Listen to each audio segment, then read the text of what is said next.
Hello friend. आज की कहानी का नाम है नीली आंखों वाली परी की कहानी।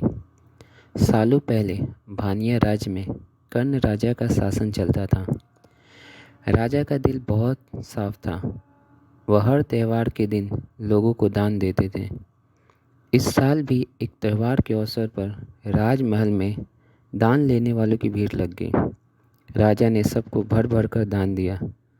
अगले दिन राजा अपने बगीचे में बैठकर सोच रहे थे कि मेरे जीवन में एक पुत्र की कमी है। भगवान ने मुझे सब कुछ दिया है, लेकिन पुत्र सुख पता नहीं क्यों नहीं दिया। तभी राजा के गोद में आकर एक आम गिरा। राजा इधर उधर देखने लगे। उनके मन में हुआ कि आखिर यह आम मेरे गोद में आया कैसे। तभी कुछ देर बाद उन्हें बहुत सारी परियां दिखी। उन सभी परियों में एक नीली आंखों वाली परी राजा के सामने आई और बोलने लगी, इस आम को अपनी पत्नी को दे देना। यह आम तुम्हें पुत्र रत्न देगा। इसे खाने के 9 महीने बाद ही तुम्हारी पत्नी माँ बन जाएगी। वैसे तुम्हारे भाग में पुत्र सुख तो नहीं है, लेकिन तुम दिल के साफ हो और बहुत दानी हो, इसलिए तुम्हें यह सुख मिला है। बस यह सुख तुम्हें सिर्फ 21 साल तक मिलेगा। जैसे ही तुम्हारे बेटे की शादी होगी, उसकी मौत हो जाएगी। राजा ने दुखी मन से नीली आंखों वाली परी से पूछा, क्या इसका कोई उपाय नहीं है? परी ने कहा, राजन, कल मैं कमर झुकाते हुए एक साधारण महिला के रूप में तुम्हारे दरबार में दान लेने के लिए आई थी। देखो, जो माला तुमने मुझे दी थी वो मेरे गले में है। तुम्हारे इसी कर्म और दूसरों की मदद करने की भावना के कारण मैं तुम्हें पुत्र का आशीर्वाद देने आई हूँ। लेकिन तुम्हारा बेटा 21 साल से ज़्यादा नहीं जी पाएगा। फिर भी तुम उसकी मौत होते ही उसे एक संदूक में डाल देना। उसके बाद संदूक में 4 दही के घड़े रखना और बीच जंगल में लाकर छोड़ देना। इतना कहकर नीली आंखों वाली परी वहाँ से ओझल हो गई। राजा ने महल जाकर सारी बात अपनी पत्नी मैत्री को बता दी और उसे आम खाने के लिए दिया। राजा की पत्नी ने आम खाने के ठीक 9 महीने बाद एक पुत्र को जन्म दिया।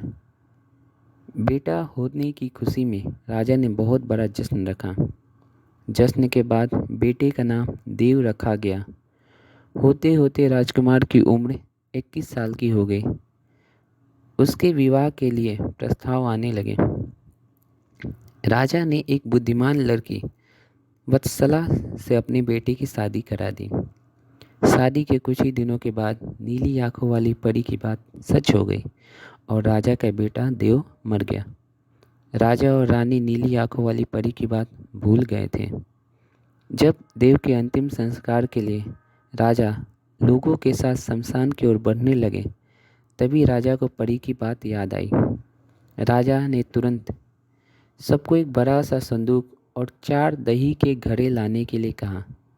संदूक आते ही राजा ने भारी मन से अपने बेटे को उसमें डाला और दही के 4 घड़े भी रख दिए। उसके बाद राजा ने अपने सैनिकों की मदद से उस घड़े को घने जंगल के बीच में रख दिया। वहाँ से लौटने के बाद राजा का मन किसी काम में नहीं लगा। कुछ समय बाद वो देव की पत्नी अपने मायके चली गई। समय बीता और देव की मृत्यु को 1 साल हो गया। देव की पत्नी वत्सला के घर एक बूढ़ा आदमी खाना मांगने के लिए पहुंचा। उसने बड़े प्यार से उसे खाना खिलाया। खाना खाने के बाद उस भिखारी ने अपना हाथ धोने के लिए दूसरे हाथ की मुट्ठी खोली।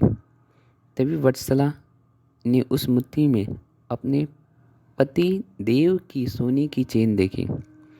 वत्सला ने तुरंत भिखारी से पूछा, आपको यह चेन कहाँ से मिली?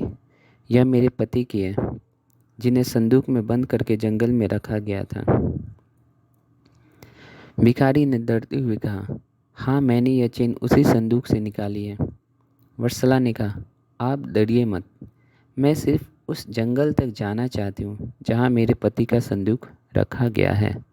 भिखारी ने कहा, वो भयानक जंगल है, मैं आपको वहाँ तक नहीं ले जा पाऊँगा।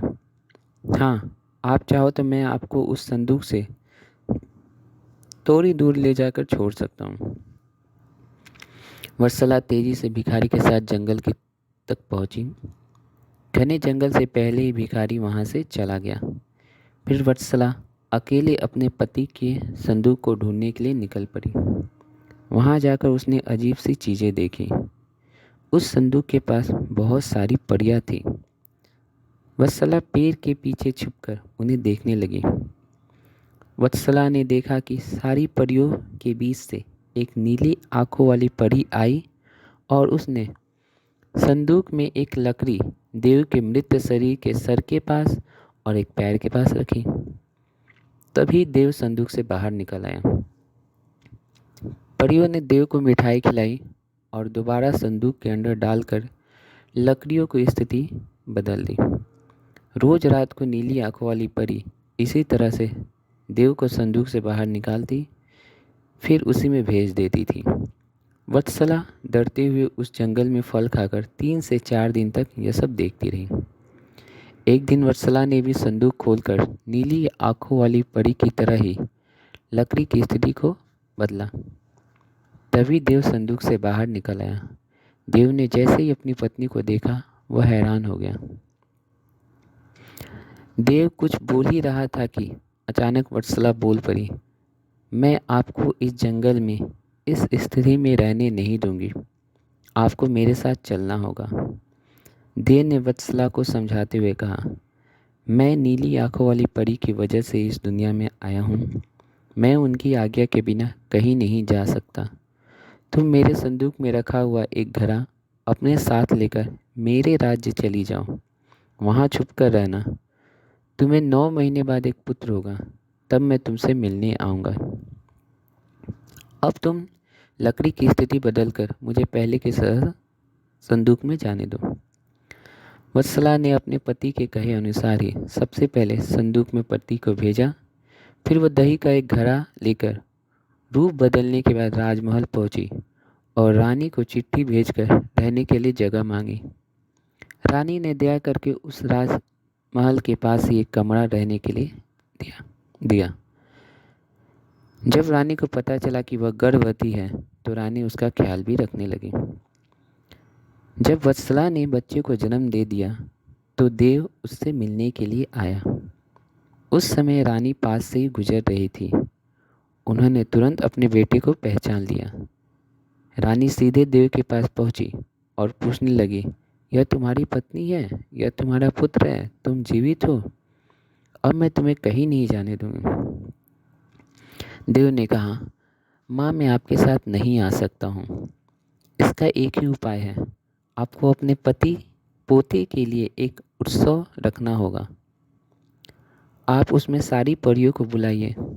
जब परियां आ जाए तो नीली आंखों वाली परी का बाजूबंद किसी तरह निकाल कर जला देना। उसके बाद नीली आंखों वाली परी से मेरे जीवन का वरदान मांग लेना। इतना कहकर राजकुमार देव वहाँ से चला गया। उसकी माँ ने दुखी मन से उसे विदा किया। कुछ ही दिनों में रानी मैत्री ने अपने बेटे देव के कहे अनुसार जश्न रखा और सारी परियों को भी बुलाया। सभी जश्न में डूबे हुए थे। तभी रानी मैत्री का पोता रोने लगा। रोते बच्चे को देखकर नीली आंखों वाली परी ने उसे अपने गोद में उठा लिया। तभी रानी मैत्री ने परी से कहा, देखिए ना, इसे आपका बाजूबंद पसंद आ गया है। तभी तो आपके पास आते ही इसने रोना बंद कर दिया। क्या आप कुछ देर के लिए अपना बाजूबंद इसे खेलने के लिए दे देंगी? परी ने तुरंत अपना बाजूबंद उस बच्चे को दे दिया। रानी मैत्री को इसी मौके का इंतजार था। उसने सबकी नज़र बचाते हुए उस बाजूबंद को आग में डाल दिया। नीली आंखों वाली परी ने अपने जलते बाजूबंद को देखकर रानी से पूछा, आपने यह क्या किया? अब हम आपके बेटे देव को अपने पास जंगल में नहीं रख पाएंगे। यह सुनते ही मैत्री ने रोते हुए परी से प्रार्थना की। उन्होंने कहा, आपकी कृपा से मुझे मेरा बेटा मिला था। अब आपकी ही कृपा करके मेरा बेटा लौट आना होगा। मैं आपसे अपने बेटे देव की भीख मांगती हूँ। नीली आंखों वाली परी को माँ का प्यार देखकर दया आ गई और उन्हें आशीर्वाद दे दिया। परी के आशीर्वाद से राजकुमार देव संदूक से निकलकर घर लौट आया। राजकुमार अपने परिवार के साथ खुशी खुशी रहने लगा। इस कहानी से हमें ये सीख मिलती है कि विनम्रता से सबका दिल जीता जा सकता है और सब्र व सही रणनीति से इंसान मुश्किल काम को भी पूरा कर लेता है। अगर आपको मेरी ये कहानी पसंद आई हो तो प्लीज़ लाइक शेयर और सब्सक्राइब कर दीजिएगा। तब तक के लिए बाय बाय।